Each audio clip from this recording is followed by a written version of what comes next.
Start with some opening comments from Coach. First of all, being the last home game, I want to make sure I acknowledge three groups of people. One being our fans, of how they were terrific through this whole, obviously, transition and rough start to the season back in November and December.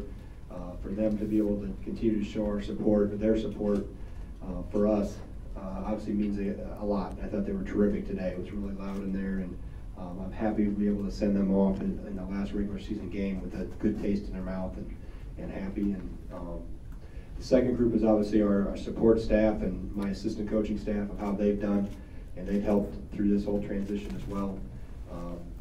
From everybody in our office to, like I said, my assistant coaches, managers, everybody have been terrific. So, and my third group is obviously our players. I'm extremely proud of what they've accomplished, how they've grown, how they've matured. As I told them before the game, you remember what it was like to walk back in here after Western Illinois and Milwaukee and Marquette. And we've righted the ship.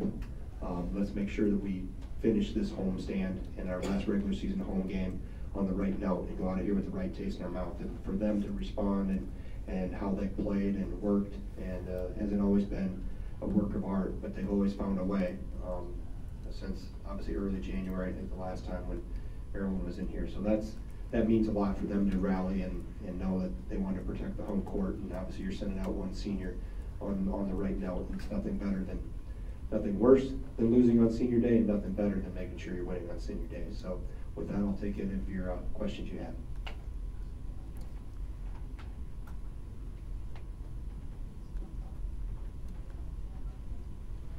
Greg, I think they were season low 5 of 13 from 3. What were the keys on the perimeter, guarding them on the perimeter tonight? Sticking to our rules. We have within our system, we have rules of how we guard various actions on the perimeter. I thought we gave up 2 in transition in the first half. Some of that's due to offensive miscues.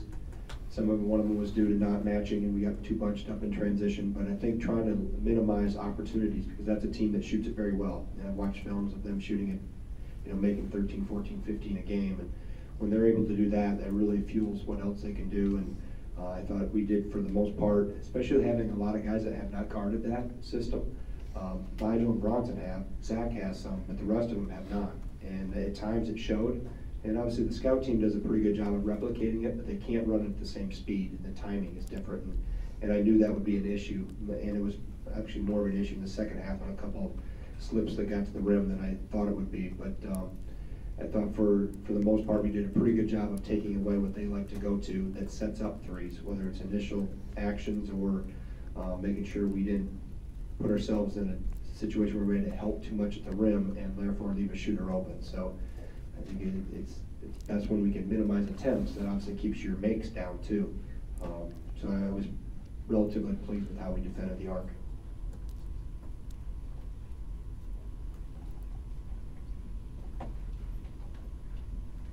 Greg, there's been a ton made about the swing and how that's helped the offense, but how can you put into words how far defensively you guys have come in the last, I guess, 6-7 weeks?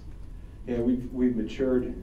I think from understanding the chemistry. Everybody talks about offensive chemistry or the ability to play together offensively and the synchronization. I think that also has to mature defensively. And I think we've gotten better in terms of when to exchange screens, when not to. I think we've gotten better in terms of where to squeeze and in terms of minimizing driving lines away from the ball. We've gotten better at chasing and not making as many mistakes prior to any cut taking place.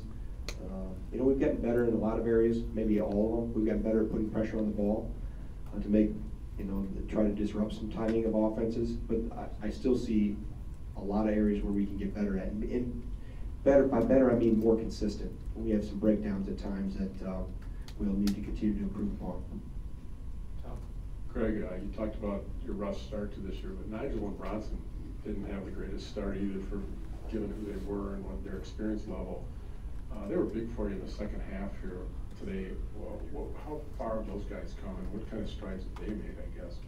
Well, I think, first of all, they've become leaders in our locker room, and that was really where this all really, I think, the seed germinated first in the locker room. Here, I'm throwing out my ag background, seed germination. But that's where it started. you know, if we don't mature and grow and become more cohesive off the floor, and specifically in the locker room, because that's obviously where all 17 congregate every day, we don't have the same results on the floor. So I think that's where it really started.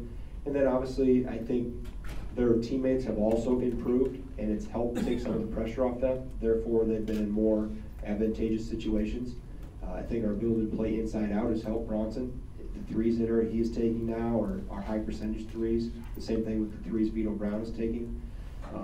Those are high percentage threes, and it's in large part because of the development of Nigel on the block and the development of Ethan on the block, and our unselfishness and our willingness to spread the floor, share the basketball, but understand too that we have to play inside out. If we can score inside and get to the free throw line, that makes us difficult to guard, and if teams going to commit extra help to that lane area, and we have to be able to be cognizant enough to recognize that and make sure, and also unselfish. You know, a team, you can say one thing about knocking down threes, but you have to be unselfish, and I think this group has really grown in that area. And again, that goes back to the whole locker room culture that's really improved. Greg Beeline pointed out he thought that your guys won a lot of battles for 50-50 balls, and there were probably 3 plays I'm thinking of. 2 saves by Bronson in the first half that led directly to hoops, and then Showalter, I think, breaking up a transition play. What's the effect of those plays in a game that was tight for the most part until the end? I think anytime you can win those, what we call them plays that don't take talent, you know, that's an extra effort play. And those are, when the ball goes up, it's 50-50, a 50-50 ball. Unfortunately, we saved some mistakes in terms of passes we tried to make or positions we put ourselves in. You know, there's a teammate trying to help out another teammate and, you know, save the possession, so to speak. So I thought there were some extra effort plays, and we've done that throughout the year at various times, but those few in that first half were big. Back. How good does it feel with one game remaining? I was just looking for my water up here. Usually I have a bottle. Okay. End of the season? Yeah. Oh, all right, out of water. All right, go ahead. With one game remaining, how far the team has come, and you guys once again have an opportunity to finish in the top 4. And then one other question after that: how nice was it to get Jordan into the game and see him score a few points? Did they cancel one of our other games? And we have 2 left in the regular season? Yes. Right, we're at Minnesota at Purdue, okay. So your question, obviously, the only thing that ends tonight is our ability to play at our home court. From now on, we're either at Minnesota, at Purdue, or on a neutral floor. So we have a lot of basketball hopefully in front of us, a lot of areas that we can improve upon and grow from. And I think there's obviously, I'll find 60 to 80 things, some positive, some not so positive on film, and show them tomorrow. And we'll look at improving and where areas we can get better. And then I think, obviously, to answer your question about Jordan, you know, he's committed a lot to this program. And anytime you have somebody come in and walk on, pay their own way to go to school here, and then decide to redshirt, so you stay another year, even though when he come in with Frank and Trey Jackson, he gave up a chance to go out in the graduating class with those 2, and you leave that group you came in with.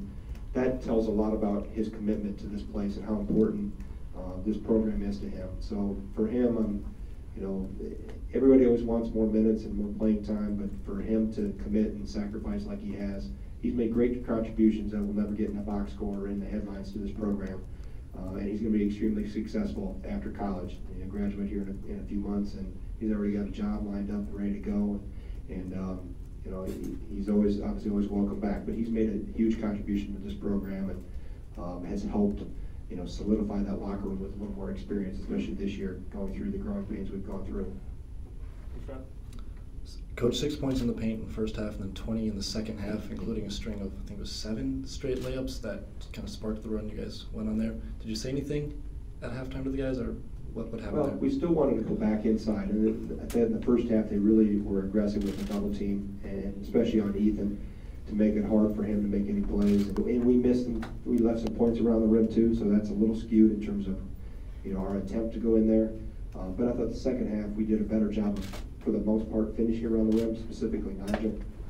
And then we got some drives to the rim. Bronson got there once. Shoei got there once. And then we were obviously able to knock down some threes, so that loosened things up a little bit too. And that takes some of the pressure off and pulls more people away from the paint, so we can play more one-on-one inside. So I just think we did a better job. Ethan left some plays some points at the rim that we'll find on film where some things he can be a little stronger with the ball, but for the most part, other than Showalter's 2 charges, I thought we did a pretty good job of making good decisions when we got it in there. Tom? Zach? Going off that question right there, how much better has this group gotten at listening to your second half adjustments and also implementing them in terms of getting the second half off on the right foot? Well, there's typically not a whole lot of adjustments. It's more, let's do what we're doing better. It wasn't me, was it? It was back there. All right. Let's do what we're doing, what we try to do better. And I think that was the thing at halftime. It was probably more on what we needed to get better at defensively.